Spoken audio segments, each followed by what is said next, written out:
parcours et conseils d'une jeune entrepreneur qui a décidé d'oser de l'audace. Mesdames et messieurs, bonjour et bienvenue sur MK Media dans le cadre de votre émission Dis-moi ce que tu fais. Aujourd'hui, nous recevons une dame qui a décidé d'entreprendre, d'oser et de prendre des risques. Nous recevons Lady Paris, fondatrice de Lady Paris Shop, très active sur TikTok et surtout très intéressante et très engageante lorsqu'on regarde sa manière de engager sa communauté en ligne, surtout TikTok, avec des vidéos créatives. Bonjour Lady Paris et bienvenue sur MK Media. J'espère que vous allez bien. Bonjour, je vais très bien vous-même. Je vais très bien, merci. Déjà, pour commencer, c'est important que ceux qui nous regardent savent déjà, c'est qui Lady Paris, qu'est-ce qu'elle fait? Je m'appelle Ken Christelle Paris, fondatrice de Lady Paris Shop. Et j'ai commencé par... Bref, mon parcours n'a jamais été linéaire. J'ai commencé par être maquilleuse. Ensuite, j'ai fait les cils. J'ai ouvert une boutique. J'ai fermé 6 mois plus tard. C'est comme ça que je me suis retrouvée dans la restauration. Donc, D'accord. Ça fait 4 mois que j'ai commencé avec la street bread. Alors, vous avez commencé dans le domaine de la beauté. Déjà, j'aimerais savoir à ce niveau si c'était une passion ou vous avez juste décidé de vous lancer comme plusieurs jeunes le font. Dans quoi? Dans le domaine de la beauté, maquilleuse et autres. Ça a toujours été ma chose. J'ai toujours aimé le nyanga. C'est vrai que ce que les gens perçoivent sur les réseaux, celle-ci, Charmel, pourtant de base, I'm a clean girl. Oh. C'est vrai que ça n'a pas été facile avec les problèmes qu'on a eu, ma famille et moi. Donc. Et je viens d'un background des cuisiniers. Mon grand-père, c'était le chef de Django Frontier. Ça me vantait. Donc, c'est comme ça que je n'ai jamais voulu faire ça. Mais la nature m'a rattrapée. Elle m'a dit, bon, madame, ta place, c'est ici. Mais sinon, la beauté, ça a toujours été ce que j'ai voulu. En fait, parce que j'ai d'abord fait une formation et tout. Donc, ça a toujours été mon rêve d'être une maquilleuse. D'accord. Dites-nous déjà comment votre journée entrepreneuriale dans la street break a commencé. Comment cette idée vous est même venue? Parce que c'est vraiment une innovation au Cameroun. C'est rare. Ça, vraiment, je ne sais pas si je peux vraiment tracer comment ça s'est passé, je ne sais pas. Mais je sais seulement que j'avais acheté le matériel pour faire Yafé. J'avais acheté tout le matériel nécessaire parce que je voulais vendre les sushis. Parce que de base, je voulais faire les sushis. Je ne sais pas ce qui s'est passé. Je pense que c'était le premier jour de la foire. Je ne sais pas. J'étais avec ma copine comme ça. Dans des bases, la shit bread, c'est un truc que chez nous, on mangeait. Mais... C'était pas comme je fais là. D'accord. Vous voyez déjà, quand tu es petite, ta mère veut se rattraper, elle te fait un petit truc là, elle transvase. Peut-être que c'est la magie. Je me suis dit, donc, bon, pourquoi pas essayer? Je monte une vidéo et je vois. C'est comme ça que, avec ma copine, on fait la vidéo sur place. Je te dis qu'on a investi l'argent. Il n'y a pas les clients, il faut attirer les clients. Je me dis, bon, on fait et on poste sur moi que j'ai fait la vidéo. C'est ma copine qui était mon premier client. Puis elle a acheté et on poste la vidéo le lendemain. Le monde sur le stade. C'était un peu ça. D'accord. Donc, déjà, vous mentionnez que votre marketing principal, ce sont les réseaux sociaux. D'accord. Donc, vous filmez, vous vendez. Et grâce à ça, est-ce que vous parvenez à vendre efficacement, comme d'autres entrepreneurs? Oui, je parviens. C'est vrai que c'est pas toujours facile. Mais quand tu causes bien avec... Quand tu communiques bien, dis-toi qu'il y aura un résultat. D'accord. Puisque vous êtes entrepreneur et surtout dans un domaine plutôt rare dans notre pays, le Cameroun, j'aimerais qu'on entre et on découvre les difficultés. Déjà, en tant qu'entrepreneur principalement, quelles sont les difficultés que vous avez déjà eu à rencontrer et pourquoi pas que vous rencontrez encore? Les difficultés, il y a d'abord la concurrence. Ça, c'est pas facile, mais il faut toujours se distinguer. Du coup, je préfère être avec mes clients. Donc, commencer avec eux. Je me dis, bon, je pouvais bien prendre un beau local et faire un truc wow comme tout le monde. Mais je me suis dit, let's try on se pose un peu en route pour voir ce que ça fait. D'accord. Oui. Et je dirais que quand les gens viennent, ils voient un peu comment tu fais. Tu essaies de miser sur le goût, tu essaies d'interagir avec eux et c'est un peu ça. Je pense que ce sont les deux trucs qui... peuvent être considérés comme difficultés principales. D'accord. Également, cette fois-ci, touchons une difficulté spécifique, celle liée à la vente de street bread, parce que là, on parle de vendre dans la rue. Y a-t-il des difficultés? Par exemple, nous voyons souvent vos vidéos, la pluie et autres. Comment est-ce que vous gérez généralement? Bon, comme on dit, d'abord, il faut avoir le mental. Dans ma tête, j'ai un mot de... Ça va arriver. ça arrive. Et quand ça va, tu acceptes. Que de te lamenter, tu acceptes. Et tu sais que les gens aiment bien la pitié, tu vois. Ouais. Donc, du coup, s'il pleut sur moi, je poste. Demain, les gens vont venir. Ouais, faut Donc, encourager. c'est un peu ça. Mais une maman, je ne suis pas bloquée. Je me dis que s'il pleut aujourd'hui, demain, il fera beau. Donc, pour moi, ce n'est pas un obstacle. C'est un truc que j'ai déjà accepté. Donc, quand ça arrive là, pour moi, c'est naturel. Ça n'a pas de... En fait, c'est pas un problème. Vous arrivez à gérer. J'arrive à gérer. Très bonne chose. Dites-nous également, toujours sur les difficultés, on a parlé de pluie, mais on n'oublie pas également le soleil qui vient avec la poussière. Est-ce qu'à ce moment, vous arrivez à respecter les règles d'hygiène? Oui, parce que c'est pourquoi j'ai décidé de vendre en soirée. D'accord. Oui, parce qu'en journée, ça me dérange. Moi-même, ça me dérangeait un peu. J'étais gênée. Tu vois, tu finis de vendre comme ça, tu rentres, tu as le rhume, la toux. Donc, j'ai opté de vendre en soirée. D'accord, je crois que ça, c'est une très bonne solution. Ceux qui nous écoutent, par exemple, peuvent le prendre. Mais il y en a qui vont mentionner que le fait de vendre en soirée, tu perds les clients du matin, tu perds les clients du midi et autres. Donc, pour les clients du matin, ils passent juste la commande et ils se font livrer. Ceux qui veulent déjeuner avec la street bread, tu passes juste ta commande le matin et on te livre tranquille. D'accord, justement, c'est important de le mentionner puisqu'on parle là du pain. Et la plupart des personnes, des Camerounais, consomment le pain le matin comme petit déjeuner. Là, quand on parle du pain le soir, pour certains, ça fait bizarre. Ça fait bizarre. Ça fait vraiment bizarre. Voilà. Dites-nous également quelles sont les principales solutions que vous apportez à vos difficultés journalières. Par exemple, vous avez mentionné le local. Et on remarque que de nos jours, plusieurs personnes sur vos différentes pages, surtout TikTok, ils mentionnent le fait que vous manquez de local concret. Et d'autres même, ça devient comme de l'harcèlement. Ils insistent sur le fait que vous deviez l'avoir. Il y a des citations, ils disent, par exemple, avec tout l'argent que tu as et autres, pourquoi ne pas t'acheter peut-être un restaurant, innover et rendre le cadre un peu plus accueillant pour nous? Déjà, je ne suis pas responsable de vos attentes. D'accord. Life is step by step. Je ne suis pas obligée de... Comment on dit? Moi, j'aime apprendre des erreurs des autres. Donc, quand je vois les grandes personnes, les grands entrepreneurs que j'ai eu à suivre, ils ont pris... Ça prend beaucoup d'années. D'accord. C'est pas parce qu'un produit marche sur le coup que dans un an, ça va toujours marcher. Donc, je vais pas aller prendre... C'est vrai, je dois vous mettre à l'aise. Ça, je le reconnais. Mais on étudie d'abord le marché. Et comme je dis, les grands entrepreneurs que je suis ont toujours dit qu'Emma, si tu peux commencer à la maison, commencer d'abord là-bas. Le step du local et autres, là, ça va arriver. Les clients qui veulent rester avec toi vont rester. Ceux qui veulent partir vont partir. C'est un peu ça. Ce qui veut dire qu'en fait, c'est un projet. C'est un projet, c'est un projet, mais ça prendra du temps. Quand je dis temps, des années. D'accord, génial. Je crois qu'ils sont heureux de savoir que c'est au moins son projet. Oui, c'est un projet. Dites-nous également, vous avez commencé et comme tout entrepreneur, comme tout business, il faudra à la base avoir un capital. C'est vrai que l'on parle de street bread, mais il faudrait au préalable avoir un capital. Donc, dites-nous quel a été votre capital du départ. Mon capital du départ, c'était pour la street bread. Oui, précisément. C'était mes économies de mon année 2025. J'étais dans une cotisation journalière qui m'a donné 600 000 francs. J'ai pris, j'ai mis à Yafé. Dites-vous que je suis sortie de Yafé, je n'avais que 80 000 francs en main. Je suis 600 000 francs. Donc quand je vois avec tout le pain que tu vends là, si je voulais tout le pain là, je n'avais pas rentré avec 80 000. Je te jure que je suis rentrée avec 80 000. C'est vrai qu'il y avait le matériel et tout, mais je suis rentrée chez moi, j'avais 80 000 francs. Et endetté. Donc, tout ce que vous voyez sur les réseaux là, ce n'est pas trop ça. C'était ça mon capital. C'est vrai que j'ai perdu mon capital.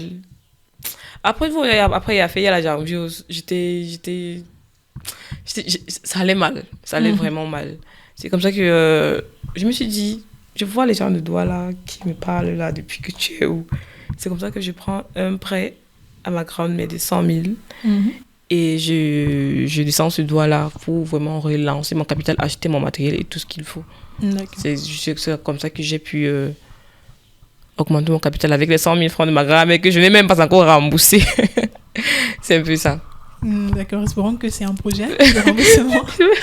On va voir, c'est la famille. Et moi, j'aimerais savoir, c'est vrai que vous êtes entrepreneur, mais pourquoi n'avoir pas pensé à abandonner à ce moment? Pourquoi continuer? Parce que l'on parle de perte, mais une grosse perte, très grosse perte en fait.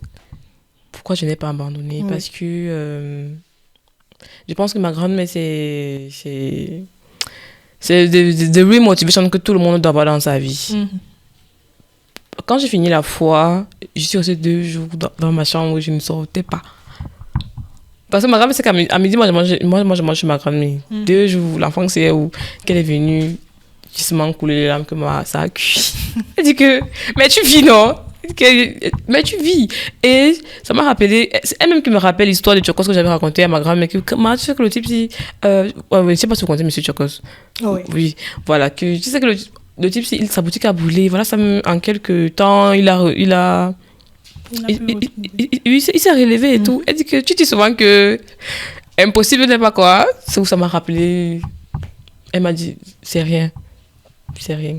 Tu es plus forte que ça. Bon, après, je voyais toujours les commentaires des gens qui disaient qu'on veut le pain, on veut le pain. Ouais. Mais moi, mon argent est parti. C'était un peu ça. Bref, ma grand-mère, c'était de motivation. C'est elle qui m'a vraiment soutenue pour que je n'abandonne pas. Parce que moi, j'avais laissé. Je pense que j'avais même vu la vidéo où j'avais dit que je ne vends plus le héros. C'était tout ça, les émotions. C'était tout ça comme ça. C'était tout ça. C'était tout ça. C'est un peu ça. Et avec cela, quel a été comment déjà avez-vous pu avoir le capital pour recommencer? Ou vous avez réinvesti les 80 000 restants? 80 000 restants. Je suis d'abord allée quelque part. Oh. J'ai épuisé ça. Parce que je me suis privée de tellement de choses l'année passée. Je me suis privée de tout. Avec les problèmes qu'on avait à la maison, tout ça, il fallait payer les factures. J'ai dit, et mais voilà, je suis moi. Donc j'allais faire ma maintenance avec. Et le reste, j'ai mangé dans un restaurant. Je n'avais plus rien. Cette fois-ci, parlons à cœur ouvert, parlons des sujets qui touchent beaucoup de Camerounais, répondons à certaines questions. Dis-nous déjà, qu'est-ce que vous préférez entre quitter un emploi stable pour vous lancer dans l'entrepreneuriat? Entre rester et être salarié et se lancer dans l'entrepreneuriat, qu'est-ce que vous choisissez? Bon, je n'ai jamais été salarié, donc c'est vraiment compliqué. Je me dis, faites ce que vous voulez, faites ce qui vous plaît. Si tu vois que les 30 000 que tu gagnes par mois là peuvent t'aider, reste. Parce que l'entrepreneuriat, c'est pas pour les enfants. Justement, ce n'est pas pour les enfants. Les risques, autrement, je me dis, faites ce que vous voulez. Je ne peux pas choisir parce que je n'ai jamais été salarié. Donc, je ne sais pas sur quelle position. Mais si tu vois que c'est ton 30 000 qui te suffit à la fin du mois, reste là-bas. C'est vrai qu'il faut sortir de sa zone de confort. Oui. Mais il faut bien réfléchir avant de sortir de là. Très important. Très important. Vous avez mentionné n'avoir jamais été salarié. Alors, je vous pose la question. Si on vous propose un salaire de 1 500 000 au Cameroun, je précise, et vous avez le choix entre choisir ce salaire-là et travailler pour une autre personne et être entrepreneur avec peut-être un capital de 100 000, qu'est-ce que vous allez choisir? Sachant bien qu'il y a des risques. Je préfère être entrepreneur parce que qui dit 1 million dit les problèmes de 1 million. Donc, je préfère être entrepreneur, oui. Parce que 1 million, c'est beaucoup. Oui. Mais dis-toi que tu auras les problèmes de plus d'1 million. Mais je reste dans mon 100 000 et c'est que j'ai les problèmes de 200 000. Je préfère. D'accord. Vous nous avez également mentionné avoir testé plusieurs activités, la beauté, maquillage précisément, avant de trouver votre voie, qui est la vente de street bread. Alors, dites-nous comment vous gérez l'échec et la peur de ne pas réussir. Comment je gère l'échec? C'est vrai que je n'ai jamais pensé à ça. Ah bon? Sérieux, je n'ai jamais pensé à ça. C'est déjà que pour moi, quand un truc rate, je pense à virer d'abord, à chercher ce que c'est lui. Je me dis, c'est un peu ça. Et je n'ai jamais pensé à ça parce que quand je fais un showbag, j'ai arrêté le make-up, j'ai directement entré dans les cils. Donc, je n'ai jamais pensé à ça. Il faut vraiment que je... Vous avez le mindset qui va avec. Je pense... Mais ça fait peur, hein. Ça fait peur. J'ai jamais pensé à ça. Sérieux, je suis très sincère. J'ai jamais pensé à ça. Mais il faut que je travaille dessus. Très important. Dites-nous également quelle est votre vision pour votre business. Disons dans 2 ou 3 ans. Vous avez mentionné que c'est un business pas très sûr. Et déjà, le commerce en général n'est pas sûr. L'entrepreneuriat n'est pas sûr. Mais dites-nous déjà quelle est votre vision. Où est-ce que vous souhaitez voir Lady Paris Shop précisément dans 2 ou 3 ans? À l'international. À l'international parce que je sais que la street va m'amener très, très, très, très loin. Avec ce que je... Parce que c'est pas un produit fini, hein. Là, nous sommes encore sur le goût. Voilà. C'est pas fini. On a travaillé le goût. Donc, vous voyez que de décembre en avril, nous sommes à 4 mois. On travaille uniquement sur le goût. On n'a pas encore touché le packaging, on n'a pas encore touché beaucoup de choses. Donc, je vois les Paris à l'international. Parce que je veux construire une marque vraiment stable et respectée surtout. Très important. Vous avez parlé de packaging, ça me rappelle une situation. Déjà, dites-nous, comment est-ce que vous gérez le retour des clients? Parce que ça me rappelle une situation, une cliente, spécifiquement le héros. Elle avait commandé du héros, elle se plaignait du fait que le héros arrivait et ce n'était plus chaud. Comment est-ce que vous gérez le retour des clients, surtout lorsqu'il est négatif? Quand c'est négatif, je m'excuse toujours.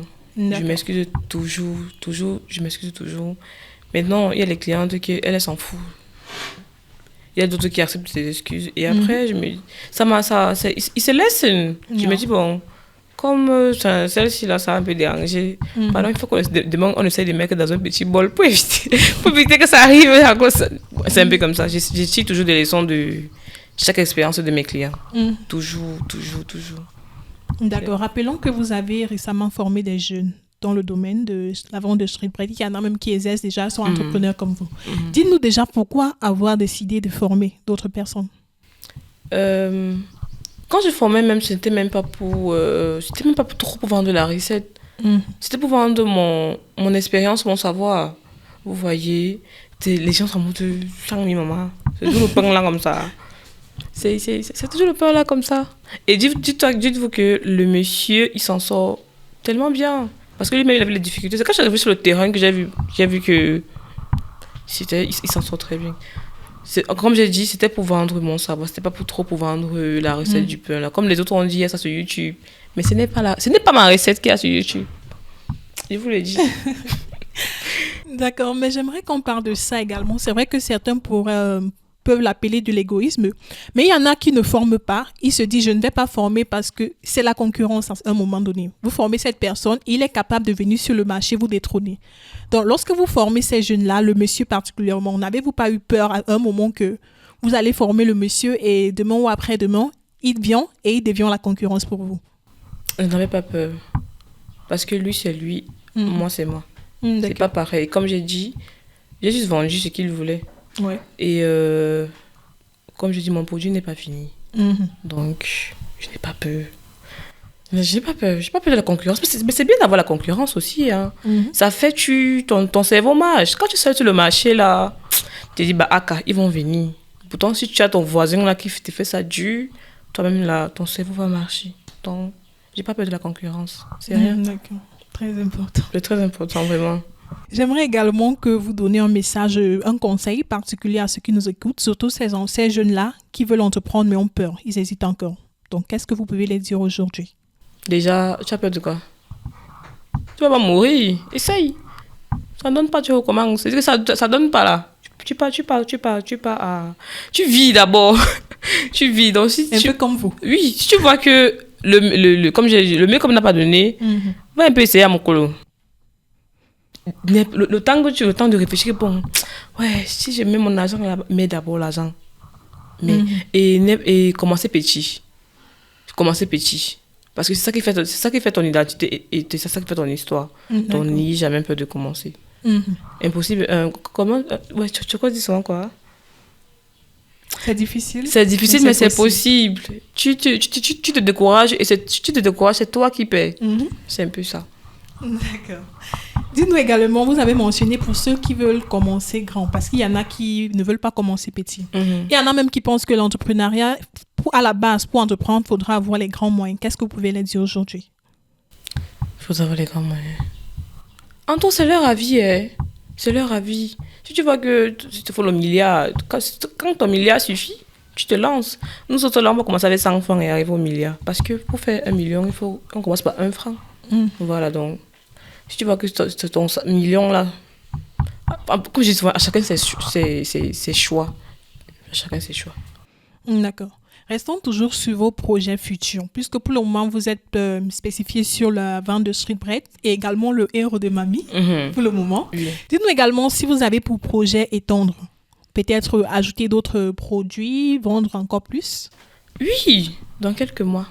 Ah bon? On va ajouter deux trucs. Je suis sûre que ça va vraiment cartonner. D'accord. Donc, on prie seulement que avant l'été, tout sera OK. D'accord, ça marche. Alors, pour finir, j'aimerais savoir si vous avez un mot à ceux qui vous écoutent, surtout vos followers de TikTok, qui vous harcèlent récemment. Comme je dis, je ne suis pas responsable de vos attentes. Je ne suis pas responsable de ça. Je vis ma vie et je construis ma vie avec vous. Donc, c'est un peu ça. Comme je dis, je ne suis pas responsable de vos attentes. Et je poste pour distraire aussi. Parce que je me dis que si je poste seulement la street bread là, les gens laissent enlacer. Mais pourtant, quand ils voient un truc qui énerve, oui, justement, ils veulent venir. Donc, c'est un peu ça. Et tu te décourages. C'est toi qui payes. Exactement. Et je pense qu'ils aiment bien votre humour, l'humour derrière votre création de contenu, parce que c'est vraiment... c'est très créatif. C'est moi, c'est tout moi là. C'est tout moi. En fait, pour ça que je crée mon contenu, c'est exactement l'énergie que je dégage. C'est ma façon d'être. C'est comme ça. Vous êtes naturel et vous transmettez ça. Génial. Merci beaucoup, Lady Paris, d'être venue déjà et d'avoir surtout accepté partager votre expérience et donner des conseils aux jeunes qui nous écoutent. Merci à vous de m'avoir invité. Merci vraiment. Merci beaucoup à Lady Paris d'être passée et surtout d'avoir accepté de répondre à nos questions et donner des conseils aux jeunes qui décident ou qui veulent entreprendre. Dis-moi ce que tu fais, c'est tout pour aujourd'hui. Surtout, n'oubliez pas de vous abonner sur nos différentes plateformes en ligne, Facebook, YouTube et également, pourquoi pas, visiter notre site web media-mk.com. C'est tout pour aujourd'hui, mais surtout, n'oubliez pas, nous parlons de vous pour que le monde vous découvre. À la présentation, je suis Tatiana Yanda. Au cadrage, nous avons Fabrice Ondoa, également Lémi Lémiran. Supervision générale, Simplice Fouguet. À la prochaine.